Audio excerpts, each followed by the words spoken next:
Hey, Braxton. Hi, Ryan. So you've been to Japan, right? How do you know that? Because I'm your friend. That's true, and I have. Yeah. So when you're in Japan, did you happen to hear anything about yokais? Yes? Question You mark? did? Like the anime Yokai Watch? Okay. All right. We're Sorry. hopping right into anime. Look at this. You gave me the out, so I took it. I never even heard of this anime before. It's a really popular shonen anime where a guy who Yeah. has a watch can control What'd you yokai. call me? I didn't call you anything. I was Okay. just All describing right. this anime. I'm sorry. Yeah, I'm on edge. I'll tell you why I'm on edge though, because I've been looking up. I got this book here, the Mythical Creatures Bible. There's one thing that stuck out to me. There's this thing called an ani. No, an sorry, a awning. what? An awning? Who? Like, like when you go outside and there's a little awning that protects you from the rain. I don't find those scary, but yeah, I know what you're talking Well, no, about. this is an offshoot of those. It takes some letters and changes it, makes it like Japany or something. I don't know. But it's a demon. Okay. Yeah, Oni. I'm with you for now. Okay, now I know what you mean. Oh, Yeah, you were saying it wrong before. I don't speak Japanese. Well, it's like when you say monk. Monk. Monk. But the Reference Oni, to episodes. yeah, but the Oni's also in the monster manual. I remember looking at it. It's pretty creepy looking. Yeah, conveniently, I actually have it right in front of me as well. Really? Welcome to the dungeon Yes. crawl, you fools. Welcome to our amazing, wonderful setups for each episode. Hmm. Please enjoy as we talk about the Oni and why we think it's dumb Whoa. and how Wizard of the Coast sucks and they made a terrible God. Oni. Oh my word. We can't say any of that on the podcast. I just did. We're just gonna make a bunch of enemies out of the whole Watsy. Maybe I'm kidding. Oh. Maybe I'm not. I don't know. I think these guys are kind of boring here. Well, I mean, if you take anything as face value in the monster manual, it's pretty boring. We've both got it in front of us. Why don't we take a Uh-huh. little bit dive into the page What's that the has first the Oni? thing you notice? So when you turn to this page, what are your eyes drawn to? Got a big scary blue guy, cloak with yellow eyes and Yeah. some small horns and blue eyes and long claws and got- purple pants. Okay. Is that how you describe it to your party? Yeah, exactly what I say every time. All right. I described everything he's got. Didn't Yeah, I? but I see an edgelord is what I see. Look at this guy. Yeah, he's like- pretty spoopy. Looks like he's headed to some Halloween metal show. Looks like he murdered Obi-Wan and has his cloak on. It also says he has chainmail, but he is naked. Well, I mean, not naked, but he's almost like the Hulk right here, isn't he? Yeah, I was about to say, imagine a blue Hulk with a cloak and long silver hair and You- really scary eyes. Even straight down to the purple pants. Yeah, purple pants. Crazy. So, I mean, he's big. Seems like Yeah, a so big dude. my eyes are drawn to this guy, and he's a hunk of a man. Right, well, let's start with you then. What do Okay. you know about Oni outside of this page? Not much. I mean, I've done my own research, obviously, but I know they've been connected to eating kids. They like the taste of a child. They're originally from Japanese folklore. Besides that, I don't really know much else. I'm Yeah, not. I won't claim to be an expert. That's about pretty much what I know. I know they're in the, like I said, yokai. They're in the same, like, what that means, like demon or something. It's like spirits / Yeah. demons, just weird aberrations, anything. And there's that a you can lot of think yokai. Yokai generally are things like a dog with a man's face. Yeah, it's kind of Weird things catch-all like that. term. Yeah, it's just like any sort of occultish demon spirit creature. This is it. If you've watched Mob Psycho 100, there's a lot of yokai in that. You should I watch have it. It's a watched good Demon Slayer. show. Well, I mean, there you go. This is kind of in line with the Oni here that they've got. Mhm. Let's take inventory of what an Oni is, a demon, I guess, within Demon Slayer, and kind of see if it's similar to this. Whoa. Let's So- take you're hold on. You're saying they're demons, but the little monster I think mentions giant. Do you want An to ogre. open that can of worms now? I mean, it's there right at the front. It even says in the description, Oni look like demonic ogres. Obers. It's weird because it says they look like, and not saying they are ogres, but they look like it, and so they decide to toss them in with the giant, even calling them ogre mages. Yeah, so they kind of debunk their own thing, saying look like ogres. but Well, they aren't. also So they say why they're give them the giant tag? they Just say because they're big? distantly related to true ogres. Okay, I can see what they're saying there. It's similar to how in some depictions of Oni in media in Japan, they stem from an orc getting magical powers and turning into an Oni. But from the stem of everything for Oni, it's all pretty much one creature gets bigger, stronger, and magical, turns into an Oni. So Okay. I get to some extent the giant thing, but literally in most depictions in any sort of media, book, whatever, what have you, they're demons. It is important, I guess, to keep in mind that the monster manual stuff does take liberties with the source material for a lot of folklore and things that they take inspiration from. Yeah. Plus, I just think demons, it makes it sound so much cooler than it's just a giant. It is. Even this little description that I had in this book mentions that that hell is full of yoni. Oni. God, I can't say it. Hell is full of Oni. And they make up armies of the great generals of the underworld. So, what's interesting about that is because you said hells. Yeah. Now, there's a pretty clear split in 5e and a lot of worlds that are created between devils and demons. Yes. Demons aren't in the hells. Yes. So, In the abyss. it's a bit weird. They're in the abyss. Well, they fight the devils and one of the other planes. I don't remember what it's called, though. I don't remember either. You're the plane expert, not me. Am I? Yes, though, with Oni, I mean, you just mentioned that they make up armies in hells. So that sort of confusion or mix-up there, maybe it's not necessarily mix-up, but I think kind of stems from, in Japanese, the word for demon and devil often is just akuma. So like evil magic. Or I think that's what the kanji means, but it's really, they confuse the two a lot. So there's really no clear depiction of whether it's a demon or a devil, but I lean more towards the demonic side of things. Yeah, I mean, I like that too. It's not like it even really matters if you're telling an Oni story in your game, then you're probably not. None of this is even going to matter, probably. So, aren't there some spells that affect fiends rather than giants? Yeah, I guess. I guess that's the important aspect of it there. But I mean, lore wise and story wise, that probably wouldn't come up.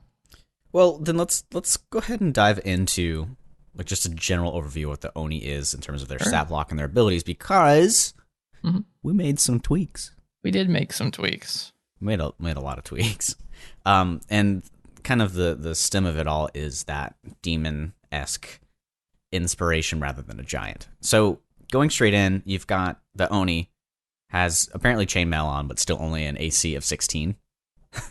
Yeah, well, chainmail already doesn't. I mean, it adds some, but that makes sense for the chainmail. It just doesn't make any sense with the artwork.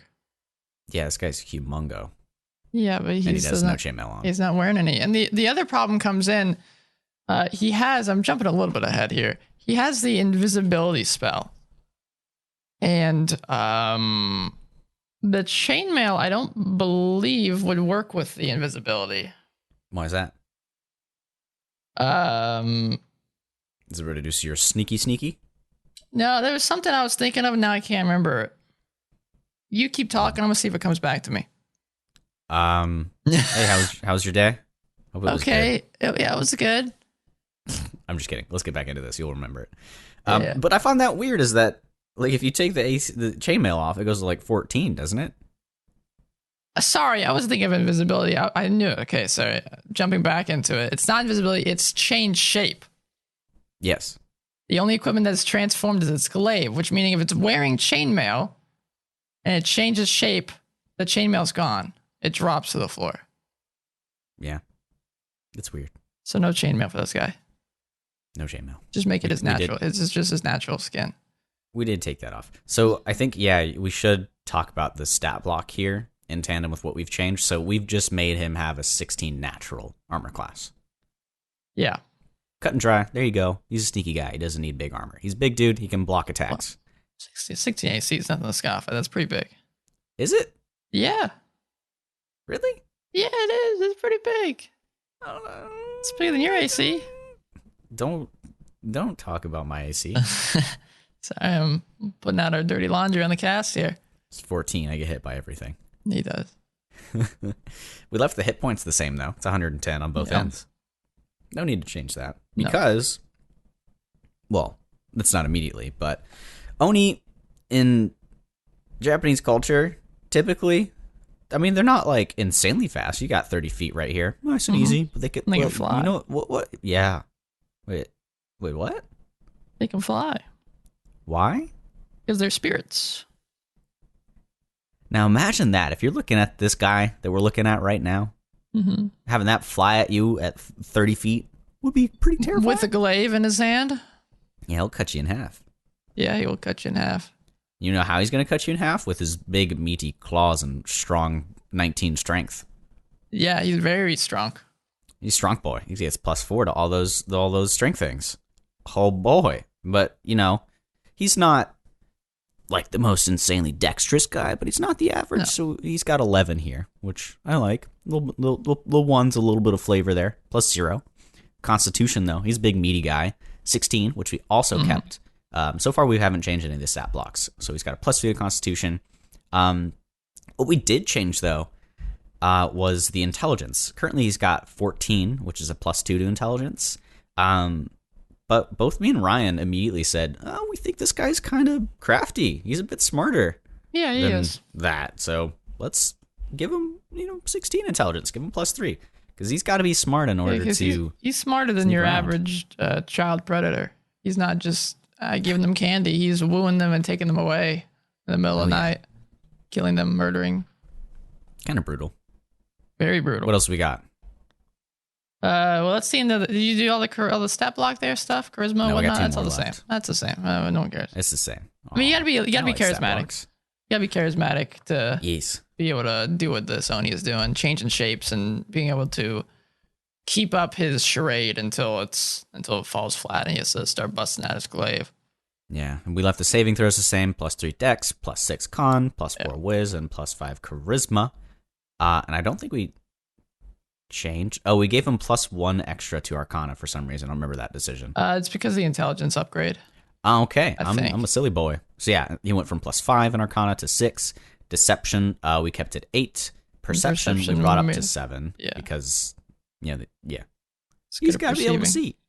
Yeah. And then the dark vision, 60 feet, and then passive perception is now 17. Yeah. So I know that's high, but it'll make sense for the module that it's not a massive module, but we wanted to make this monster and allow you guys to have an in sort of into your games if you wanted to use this. Yes. Yes. So yeah. We changed languages because he's no longer a giant. Yeah. So he's a fiend now. We gave him the abyssal language. Yeah, because he comes from the abyss. That's true. A creature once turned towards the darkness of the abyss, joins the demons there. Or, I mean, there's lots of things you could do. You could even say it's like from the Fae, or, I mean, it doesn't even have to be exactly these things. No. But I think that kind of what we're doing here before we really dive into all the changes and stuff later is this is kind of just showing you guys that you can tweak the stuff that is in the monster manual if it's not it doesn't suit your taste. This is pen and paper. You get your eraser, you scratch some stuff off, you write some new stuff in. And feel free to reskin creatures if it fits your theme better. If this Oni, you like the Oni but you don't like that it's a giant, then maybe it's this Fae guy but it's still got the Oni stat block, whatever. Cool. Also, we should have mentioned this earlier, but we will be posting this so you can look along if you feel like it. Yeah. If you want. Of course, if you're driving right now, don't pull up your phone. Where can you find it? On our Twitter at Dungeon Crawl Pod. Yeah. We'll do our other ads later. So, keeping on going. We made this guy a bit stronger, Ryan. Like a good bit stronger. So, if you care about challenge rating, he's no longer a 7. He's a 9. Yeah. And you'll see why. He's a... I think we made him really strong. I like him a lot. Okay, so... Do you want to do the tandem thing where we go with innate spellcasting and then go back to ours and say what we changed, or do you just want to screw off? Well, we didn't change anything in the innate spellcasting, I believe. Okay. Well, what does he got there? He's got darkness and invisibility at will, so he can cast those constantly. And I think, and Brax and I had this conversation when we first started looking at this guy. I don't think I'd probably hardly ever use darkness. I think invisibility is this guy's choice. I think it'd be kind of cool if I'm not really gonna talk about the module we made because this might work and that might not. But let's say you got a dungeon and the Oni's the big boss of the dungeon at the end. And he's just cast invisibility and he knows the party is in there and is just stalking them and joins every combat encounter and just does like 1 or 2 attacks and goes invisible and disappears. And it makes the party's long and short rests inside the dungeon impossible because he keeps showing up, keeps pestering them until they realize, okay, we got to deal with this guy or we got to get the hell out. Yeah, it's definitely a good behavior for this guy. Absolutely. He stalks his prey, chips at him. Pokes. If this guy gets into one-on-one combat, especially just the one in the monster manual, he'll get beat up by a pretty good party. And while a little farther down, it does have regeneration. So if you do the idea that I was just mentioning about you having him attack every so often in different combat encounters, he'll keep healing up by the time the party gets to really fight him. So don't feel bad about doing that. It's kind of brutal. It is brutal. If you care about this sort of thing, he also has magical weapons. He does have a glaive. Sure. Does this extend to his claws? Oh, we skipped the, yes. We skipped we did skip the once per day. Yeah, so he's got once per day spells. Charm Person, Cone of Cold, Gaseous Form, and Sleep. Now, I feel like Gaseous Form was just kind of thrown on there just so he can escape. Yeah, it's a good, quick get out of jail free card. Mm-hmm. It feels kind of weird, but we left it. Yeah. So, magic weapons, like I mentioned before, and I wanted to ask and kind of discuss this with you. Does it extend to his claw and his bite? Yeah. Okay. So, this guy's just magical. Everything he does will hurt your magic weapons and armor. Yeah. Speaking of... Well, I was just going to mention Cone of Cold. That's his big boy spell. Is it? It is. Cone of Cold's all right. What do you mean? It's all right. It's kind of boring. You just go, whah, and a bunch of cold comes out. Yeah, 8d8 cold damage. That's not that much. That's a lot of damage. Nah. 60-foot cone? Yeah, you do 8d8 damage to the entire party. That's his big. He's not going to open with that. That's going to be once he realizes this is a big boy party, boom, he's popping this thing out. I do more damage when I brush my teeth and drink water. No, you don't.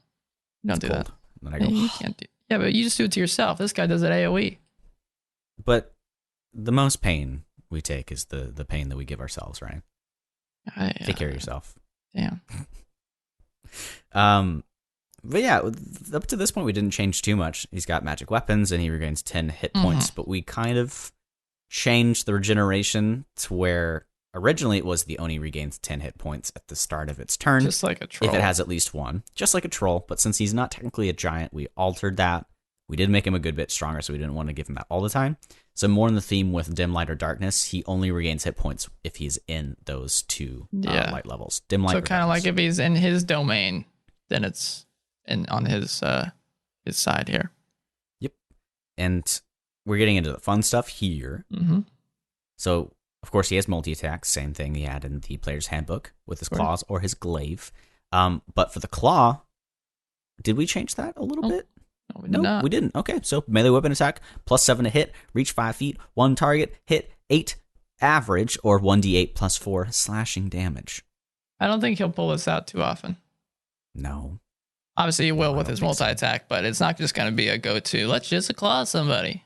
Oh no, the glaive he'll definitely use a bit more because that's +7 to hit as well, reach 10 feet. That's the important part. Yes. Just fly above the party and keep hitting the people that can't reach you. There's something I'm alluding to a little later that I like a lot. Really? So it's 15 average, 2d10 +4 slashing, or 9 average, 1d10 +4 slashing if he's small or medium, which that is a new addition, and we'll explain that in a little bit. Mm-hmm. Yeah, combat for this guy, I think, again, just straight out of the monster manual is not as straightforward as I think it might seem. Because you got to remember, you can fly, you can do all these other abilities. The reach of 10 feet, just fly above the party, fly down just a little bit, stay out of opportunity attacks of pretty much probably, unless they have certain abilities or certain weapons, stay out of their range, and you'll be laughing, man. The rogue, might not be able to do anything. The fighter might not be able to do anything. The barbarian might not be able to do anything. So that'll make Notice them you very didn't happy. say warlock. Well, yeah, because you got Eldritch Blast. And he can fly. Well, not all warlocks can. Well, some of them. If you're a warlock and you don't take fly, you're a silly boy. I'm just kidding. Oh, It's Jesus. probably not a good choice most of the time. But change shape. This is a cool thing. Ryan, take this one away, and then we'll talk about how we changed it a little bit in the end. We didn't change shape, did we? Yeah, we did. A little bit. Did we? Yeah, didn't we? No, looks the same to me. Well, dang. We changed something. Yeah, we changed that it's not a large giant, it's a medium fiend. Yeah. So the Oni... we didn't even describe that in the beginning. Yeah, he's no longer large. We made him medium. Yes. And you're like, oh, man, oh, that's so dumb. No, you'll... Trust me. Hey, hold on. Hey. Yeah? Trust me. I don't know if I can trust you. I hardly know you. Just hold on. Hold on to that ledge a little bit before you jump off. Okay. The change shape, I think, is his cool ability. It's the RP ability. It's the thing that keeps the Oni around until combat breaks out. Yeah, he can polymorph into any small or medium humanoid, into a large giant, or back into its true form. This is what pulls out his deception stuff, allows him to deceive people, to charm person. Not who he says he is. It's super cool. Is who he says he is. So that's it for the Oni in the player's handbook. That's where it stops. Or monster manual. Monster manual, yes. Yeah. So the majority of what we have, the most text I think we've got is within the reaction, and it's listed as legendary actions, but this is not quite that. These are just things that happen during certain rounds of combat. The ideas that we took from this was Matt Colville's action-oriented monsters that I've used a few times in my game, and I think is the way to go for if you want to make a monster that much more interesting and for fun combat encounters. Obviously, you don't want to do it every time because it kind of defeats the purpose of making a certain creature more fun to fight if every creature has these abilities. But really sit and think, pull up the monster manual, look at some pictures of these guys, look at their abilities, and really dissect and try to figure out exactly what makes them who they are, and then start making some idea. If you want to learn more about it, just go watch his video on it, but we can describe a little bit what we did. Yeah. Here. What we can do right now is kind of say we started our conversation trying to figure out what this guy's strategy is. Yeah, what his tactics are in combat. Because I'll peg Ryan a little bit. He's got a favoritism for monsters that run away at the first sight of stress or combat. Yeah, because I prefer RP monsters, and those guys don't like it in the combat. Yeah. And I think that's the same for this guy. Yeah, so you started saying, ooh, he's going to run away if he gets in a combat. And I wanted to challenge you a bit. Because I feel like this guy's strong and capable. He's going to... that's not his game plan, I don't think. Not in the beginning. He wants to eat and thrive and be a parasite. Yeah, if he's pinned down, I mean, he'll go to town. But if he has the chance to slowly whittle down the party, like you mentioned in Parasite, slowly bring him down, I think he'd prefer to do that. Yes, definitely. But slowly whittling something down means it has to happen pretty much within the same day, rather than running away and ignoring them. Well, that's why it's got to regenerate. Oh, yeah. So, I mean, let's dive into it. There's a post I made earlier, actually, and I found this alteration on the Oni just by looking up Oni on Google, and it's there. They made it with Giphy Glyphs, Monster Maker, and so did we. And some of these are slightly based off of that posting I put before. You can go on our Twitter and check that out. But let's dive into this. Our first one, and a reaction that it can take. And just to remind you, a reaction is something you can do at any point in combat in reaction to something that happens. Once before your turn comes back around. So our first one here is Quickly Now. So when the Oni is hit by an attack for the first time in combat, it can take a full movement directly away from the attacker. This movement does not provoke opportunity attacks. And this one was from the one you found, I believe. I think it was exactly, wasn't it? Yeah, that's the one we like this one.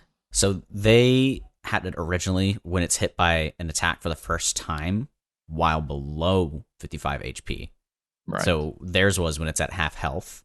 It casts darkness on itself. Oh no, this is a different one. Sorry, I'm a crazy boy. That's the first one. We got rid of that one, actually. The Oni wants to have some fun. When hit by an attack for the first time in combat, you take full movement or whatever. Yeah, we didn't change that one. We liked that a lot. So we made this Quickly Now. So this gives you a couple of options, though, doesn't it? Yeah, it plays into his tactics, I think. So at that point, he can size up. I just took a booty load of damage. I'm gonna get out of here.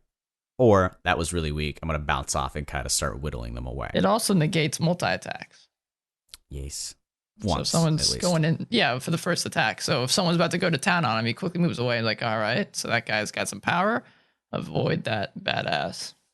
So I could see a party running into a problem with their DM here.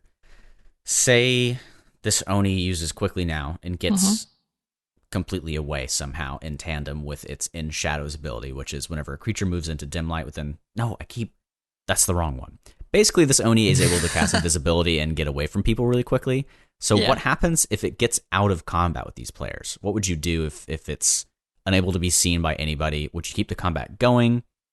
Because if that combat ends, then quickly now is up again and it can use it. At what point would you end the combat if the players just can't find the Oni? Probably should say on that, and maybe we'll add to the before the like once per day or something. For quickly now. Yeah, probably once per day. Because I like it being able to use this multiple times in combat, but not in combat, but attacking, leaving, and the party goes around a certain amount of time. Yeah. And then comes back and it hits them again. Or maybe once for short rest or something. But who's short rest? How do you decide when the Oni does a short rest? The Oni creatures take short rest just like people do. Just like players. Yeah. All right. Okay. They have hit die. You see that 13d10? Oh. Well, no, that 13d10 is not hit die. Yeah, but they have a d10 as they can use as a hit die. It doesn't say how many hit die they have, though. You make one up, man. All right, 40 billion. Okay, that doesn't make any sense.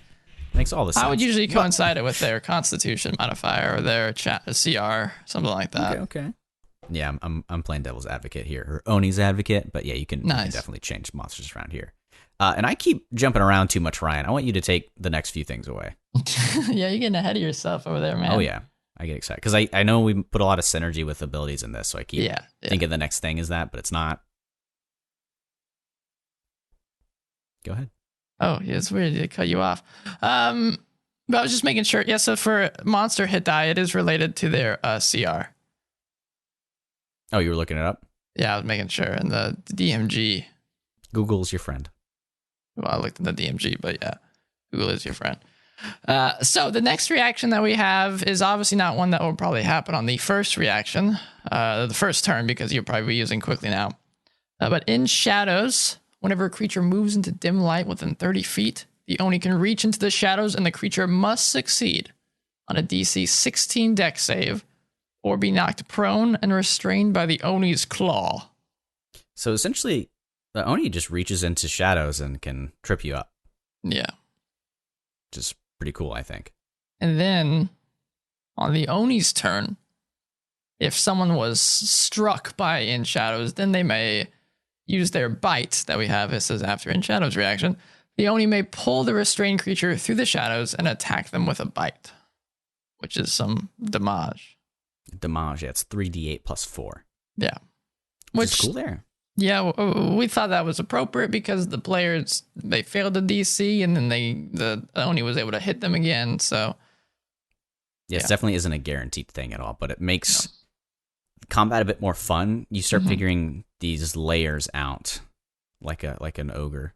Well, it gives them some mobility as well, not literal mobility, but allows them to attack some range caster in the back or something that's not going to get in range of the Oni.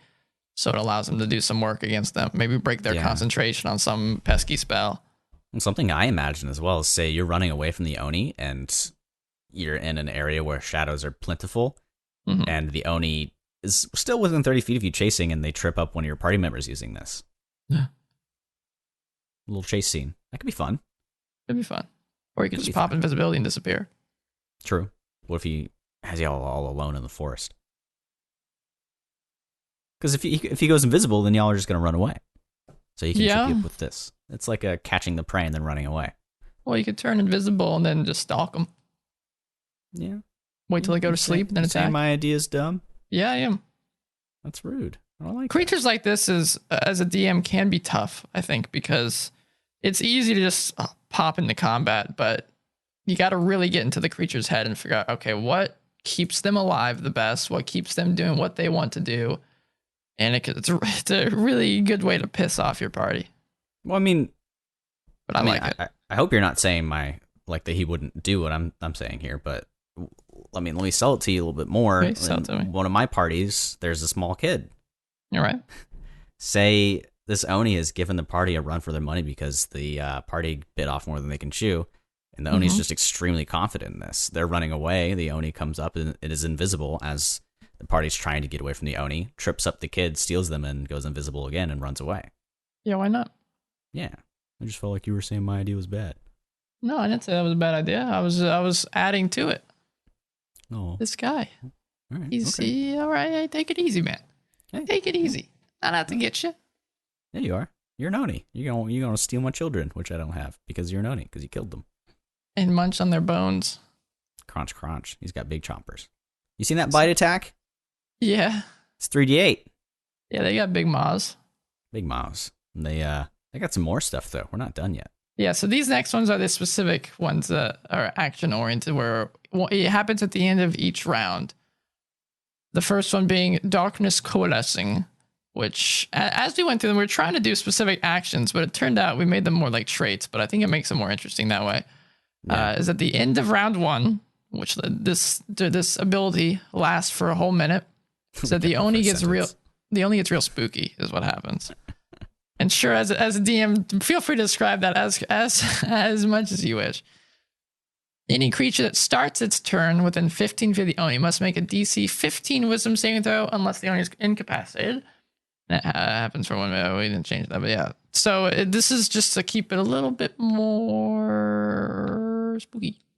Spooky. So it's more of an aura rather than you look at it. It's not quite like a Gorgon or something that could freeze you if you look into its eyes and it sees you as well.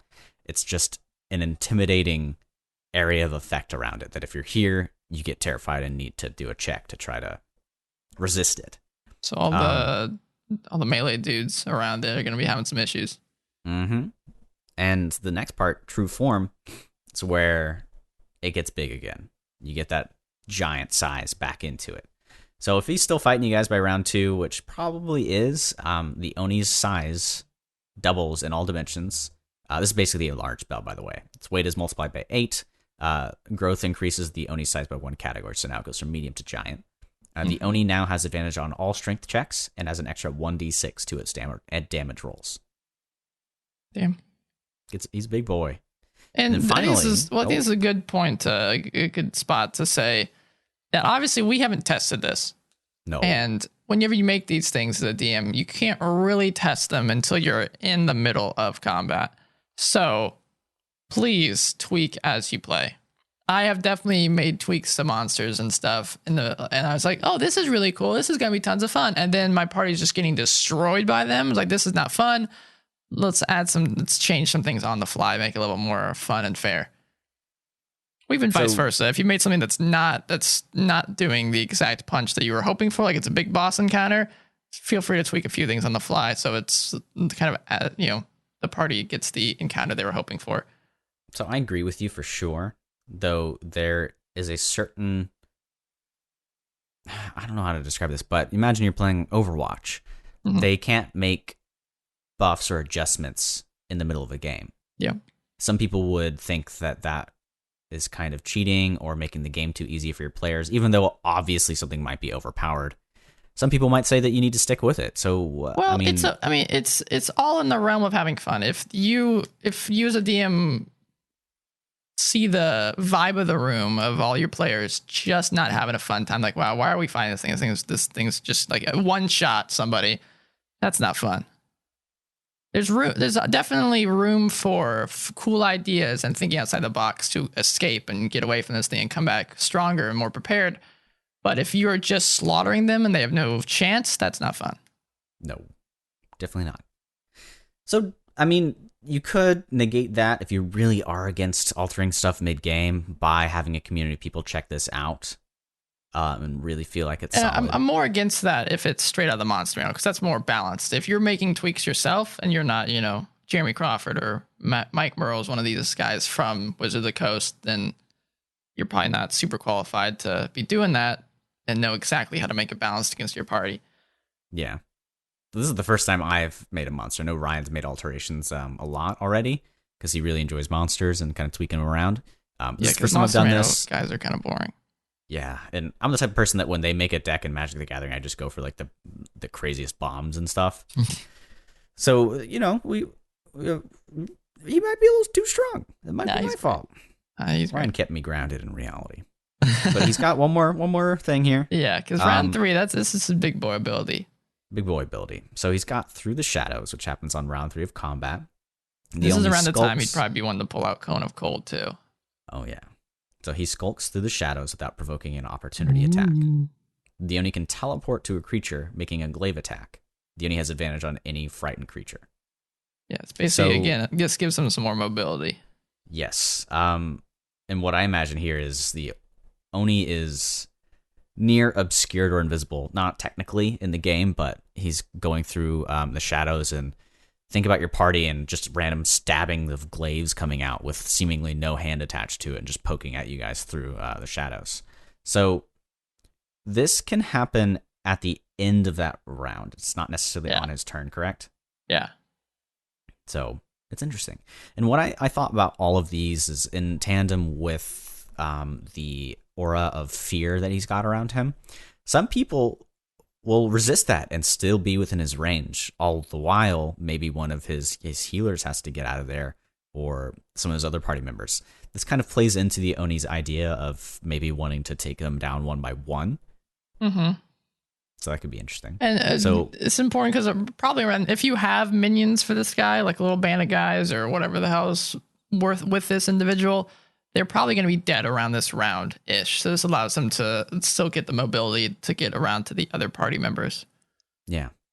That's kind of what we did there. And that's everything. Yeah. Gave them a bit more fun. So I would have liked to have designed a monster that was challenge rating 7 and like kept it the same level, but I feel like we just went all out. I think it's impossible I think doing action-oriented monsters like this, it's impossible to keep it the same CR, really, because you increase major aspects of it that will inevitably make it harder for people to fight. Yeah, and to make a game more fun, I feel, at least combat more interesting, using stuff other than just during an action as an action. Yeah, it's anything that breaks the monotonous I attack, you attack, I attack, you attack, I attack. Have some mobility, have some changes in the environment, have some darkness, something that makes the players have to kind of think outside the box. Yeah, make the players fight against more than the hit points. Yeah. And the best way to do that really is to understand that reactions are freaking awesome. I love them. Allowing your player to basically cast an instant from Magic the Gathering is one of my favorite this things ain't Hearthstone. No, it's not Hearthstone. And then another level to that are these legendary actions, layer actions, the monster actions. Use that. It's really cool. Don't, like we said this earlier, and I want to reemphasize, don't make every creature like this. Oh my gosh, no. Have build up to make it be a fight worthwhile. Don't give it to every single creature that you encounter. That's not fun. Well, what would make this Oni worthwhile? Why would the players want to kill this thing? Well, build it up make an adventure out of it. Make it something they've been hearing about, or at the end of a long quest line, this is what's waiting for them there. It's been built up over these last few sessions, and now the party's ready for whatever awaits, and it happens to be this scary, demonic creature. Well, do we got anything prepped for these guys so they can just plug and play with it? Yeah, I'm so glad you asked, Braxton. So, we prepped a little bit of a, kind of not really a full adventure, but more just plot hooks. It is actually something that I've been thinking about. We talked about this for our first podcast of the year, how I was thinking about maybe making full-on modules sometime this year. And this might be the first one I want to make, because I really like this idea. I'd love to do it for my actual party in-game, but no, since Braxton made it with me, it's probably not a good idea. I am here. Don't worry. I mean, you can do it. You know I'm good at metagaming. And, I mean, the whole party would listen to this podcast, so maybe never mind. If they didn't listen to it, you could probably do it. It'd be for me. I think it might be a fun one shot to do with people that I've never met before or something. Don't cheat on us. Too late. No. So picture this, Braxton. Mhm. Picture you go to a village. We'll call it Czechoslovakia. I don't know. That's a big village. No, it's a name, man. Fine. Yeah, It's okay. no. Here, I Picture got it. a better one for it. No, not Czechoslovakia. I don't know why it's the first thing that popped in my head. Hog's Feet. How's that? You go to Hog's Feet. Yeah, you go to Hog's Feet, and it's just kind of on your way by. Maybe you're headed to the capital city or something, and you decide, hey, it's better than camping out in the wilderness where we could get attacked by coyotes and gnolls. Yeah, I'm on my way to meet the warlocks for the Warlock Coalition yearly meeting. Okay. That seems like I don't know why they would publicize that. That seems like a problem. Well, they don't. It's just warlocks, hive mind. We all know about it. Okay. Yeah, it's bring your patron to work day as well. Okay, so I feel like this is like a bad Comic-Con or something. Everyone's coming and dressed up with crazy, I don't know. Anyway. I mean, Hog's Feet's on the way. We got to go there. Hog's Feet's on the way, sure. So you're headed to your big event. You got your party with you, and they're deciding to join you for this adventure. And you stop off at Hog's Feet. There's not much there. There's a little inn, whatever. But the main kind of the big part of Hog's Feet is this orphanage. There's an orphanage there that kids from all around, from the capital and whatnot, kind of get dropped off here if their parents have been killed or their parents went off on some war adventure and never came back. It's a place for them to get taken care of. It's run by not run by, but it's kind of, sponsored by the king of the land. So he's given them a place to chill and hang out at. The orphanage is called Briar Glen. It's this cute little spot in Hog's Feet. And the guy running it is kind of, he's a little aloof. And you probably don't meet him. The party want to meet him right away. He's just there. But the biggest thing why the party might be drawn to it is they've been having some issues with kids disappearing. Kids have been going vanishing, and you hear this probably from maybe one of the caretakers of the place, some old lady that works there, and says, "Oh, my favorite kid Braxton went missing the other day, and I don't know what happened to him." I mean, it's a bit odd considering it's an orphanage. You'd think they'd have that kind of on lock. Yeah, here. It's a problem. So maybe this old kind lady doesn't really hire you guys, but kind of implores the party to go, please investigate. I know you're busy. You're headed to this big Comic-Con. Please go. Just investigate. Spend a day out there, whatever. Check out Briar Glen, see what you find. And Briar Glen, once you see it, it's a little unsettling. It's foggy. There's trees all surrounding it. The windows aren't really able to be spotted because there's moss and ivy growing up the sides. The kids definitely think you keep kids here. That I would not want to grow up here. Yeah, on your way in to the entrance, you pass by this kind of makeshift playground, and these kids are singing this kind of cute little nursery rhyme saying, "Lock the door, blow out the light. The hungry Oni haunts the night. Hide and tremble, little one. The Oni wants to have some fun." That's cute, right? Okay. Yeah, it's a little creepy, a little weird.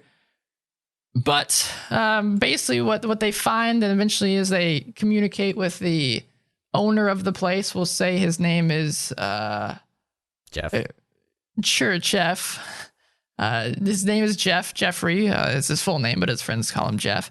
Like I said, he's a little aloof and he's pretty busy. He's not spotted with the kids too often. He's kind of up in his area, his not really tower, but it's kind of closed off from the main orphanage and doesn't really allow visitors to come over there.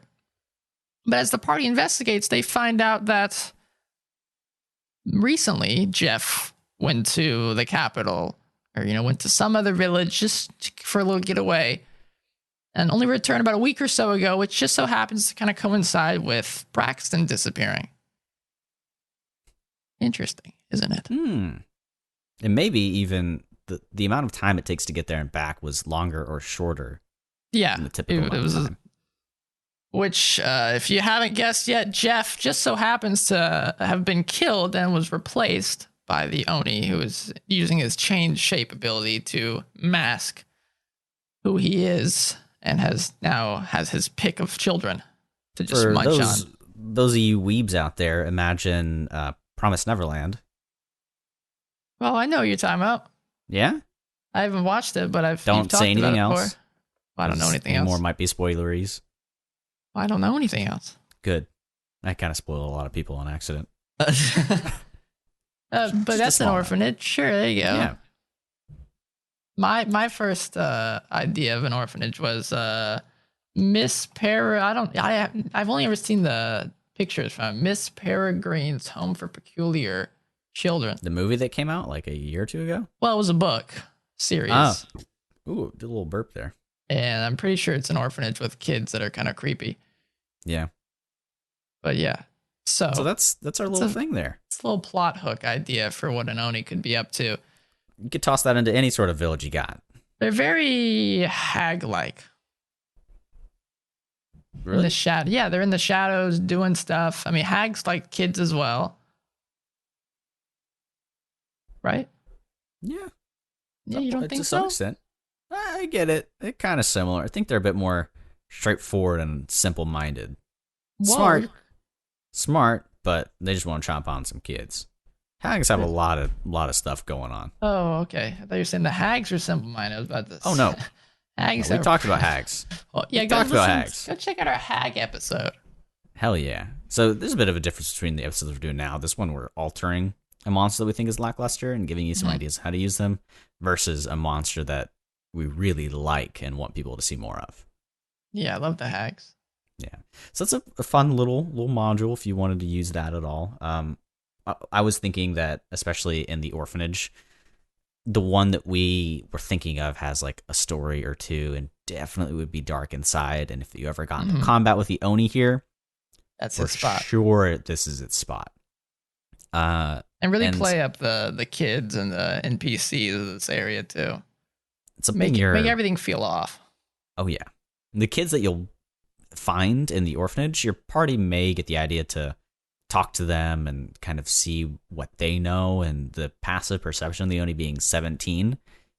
Remember that he's out there. He's listening. So if your party tries to plan something with a kid, you can decide by a roll or just forcing it that the Oni knows what. Well, I would say everything inside this orphanage, this Oni is, especially with a weird group of individuals investigating stuff going on. The Oni is always invisible, watching and listening. Flying above and just standing and listening to what these people are doing. Yeah, you could even imagine your party members have just slightly high enough passive perception. You could make them possibly do a roll and give them the hint that there's something in the ceiling. Like, imagine those typical scary movie shots where you've got a emaciated girl in a long dress from a broken down hospital ward just clinging to the corner of the wall. Somebody sees this, or even a kid's just staring at a specific corner of the wall while you're talking to him. Be like, what are you looking at, little Johnny? What's up there? Definitely have the kids seeing stuff. I would play up the haunted aspect, because then the party might start thinking, okay, there's probably some specters, some ghosts, something happening here, but really there's something much more nefarious. Spooky stuff. Oh yeah. So I really like these guys. Stalking monsters can be really stressful, like the Wendigo that Ryan had our party go up against, which is his frame of reference for needing to change a monster on the fly. That thing was strong. It was pretty strong. It was very strong. It was mildly terrifying, but I loved it. Yeah, it was kind of a Halloween adventure. Yeah, and those guys are actually yokai as well. Yeah, they're based off of some stuff like that. Any game you found a Wendigo in, boy. What's that game we played called? Outward? There were Wendigo in that? Yeah, we fought a Wendigo, remember? Did we? Yeah, we were in some sort of a cave, and it was this crazy, like, lanky blue thing that shot a lot of magic and whacked at us a bit. I don't know, maybe I blocked that. I don't remember that at all. It was the only thing that actually gave us a challenge until I found the torch. Yeah, I like Wendigo. Which reminds me, hey, we stream. We do stream. Hell yeah. If you've heard that before, you know, we've definitely mentioned it. He's Melasior, Nesuguru, and I'm Nesuguru, Nesugiru. I'm getting Yeah. real good at spelling those things. And we stream together every Thursday. Yeah, we've gotten kind of back onto it, and I started streaming a bit more now. So if you enjoy watching those sorts of things, we've recently started playing Hunt: Showdown. Yeah. We got Which, our if booty you handed to us. if you're a DM, I would definitely recommend. You can even just look it up online. I'm sure the lore and the things written up in the Monstorum of Hunt Showdown, because it's written very cool and very well, nice wording and syntax and all that fun jazz. But just the atmosphere of it, I think it's great for kind of a horror based story of in D&D. Yeah, and the simple structure of it is hunting down a monster, and you find clues, and you come across these really wonderful landscapes and interact with some weaker monsters until you find out where this thing is located. You jump into its domain. Like, there's this spider enemy that we fight that we just can't beat because it skulks around and moves so freaking fast around this mansion or wherever it ends up being located. And it's pretty good for giving you the feel of what your characters in game might feel like jumping into the spider's den. Yeah, this spider's scary. Imagine that. It's big, spooky, big, scary. So if you've ever found big, spooky, big, scary. if you've ever found a monster that you found to be lackluster, one that you really like, shoot us an @ on Twitter or give us an email at thedungeoncrawlpod@gmail.com. And again, our Twitter handle is dungeoncrawlpod with an @ in front of it because I missed that. Usually we'll post some things before an episode or like a week ahead just to gather some info like I did with the Oni thing. So if you want a sneak peek of what we're probably doing next week, then yeah, you can take a look at that. Yeah, we're thinking about doing planar stuff, so keep on the lookout for that. I'll apologize about the crazy noise that my upstairs neighbors are making. I don't know if that's coming through. I heard a little bit. So the upstairs neighbors are being a bunch of buttholes? They're stimpy stomping around. Maybe they're getting eaten by an Oni. I sure hope not. Darkness coalescing in its true form through the shadows. I live at the top floor, so I'm all right. So you're the loud guy. No, I'm actually pretty quiet. How do you know? Everything is multiplied by 40 billion decibels from below. I don't think that's true. I think it's true. These guys wear like brick heels every day. I think the worst thing that could happen is JD jumping around, a little cat. I don't know if he's that loud. I think he's louder than me. Yeah. He jumps. Well, you know what else is loud? What? Feedback. If you guys think we did terrible on this Oni thing and you're like, bruh, that's broken or dumb, here's how I change it. You know, do it. Do it. You won't. Bet you won't. Whoa. But I think at this point, that'll do it for us. I don't know if you had anything else you wanted to add to our little Oni here. Little statement. No, I like the little Oni. Little Jeff. I like him. I'll make a post on Twitter on Tuesday so you can look along as long as you're not driving or doing something important. It's always there for you to look at when you want. We talked about pretty much everything onto it. But thank you guys so much for coming up. Hope you look forward to whatever we do next week. For next week's episode of the Dungeon Crawl. I've been Ryan. I have been Braxton. He's always Braxton. I'm an orphan, apparently. You are. Take care. Don't get eaten by Onis. Yeah. They will eat your children. Yes, they won't eat you. They eat your kids. Yeah, unless you're a kid, then watch out. That's a problem.